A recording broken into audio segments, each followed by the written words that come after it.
Dituding pingkan mambo, tak pernah pulang ke rumah ayah kandung dan suka dugem.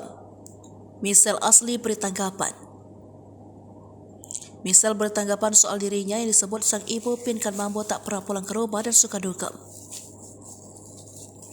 Berbeda sikap dengan Michelle yang masih membela sang mama, pingkan mambo justru menjelekkan putrinya ke publik. Dalam sebuah wawancara, pingkan mambo menyebut Michelle tak pernah benar-benar tinggal bersama ayah kandungnya hingga suka dugem. Saat ditemui, Michelle tegas membantah tudingan pingkan mambo tersebut. Aku keluar dari rumah, jadi dia pikir aku kemana-mana, tapi sebenarnya itu aku ke rumah papa dan tinggal sama papa, ungkap Michelle. Soal tudingan suka dugem, Michelle justru mengungkap fakta lain yang mengejutkan. Menurut Michelle, justru pingkan mambo lah yang mengenalkan dirinya dengan dunia gemerlap itu. Ia mengaku terkadang pingkan yang mengajaknya untuk ikut berpesta. Lebih lanjut, Michelle saat ini sedang dalam proses menenangkan dan menyembuhkan diri.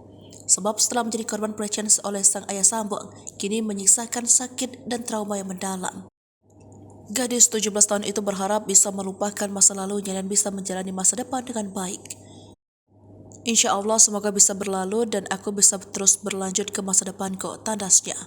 Sebagaimana diketahui sebelumnya, Michelle mengaku dirinya pernah menjadi korban pelecehan ayah sambung, Steve Wantania. Selama ini ditutupi, Michelle akhirnya pilih buka suara setelah cekcok dengan Pinkan. Lantaran Michelle ingin Pinkan segera menyadari kesalahannya dan meninggalkan Steve. Namun yang terjadi justru sebaliknya, Pinkan menyerang balik Michelle.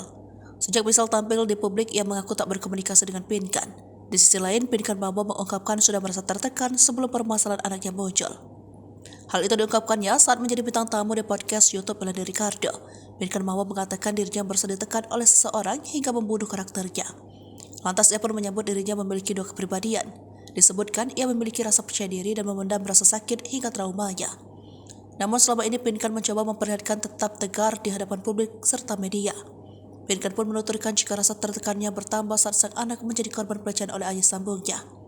Ia merasa dirinya sudah terpuruk dan masih ditambah permasalahan lagi.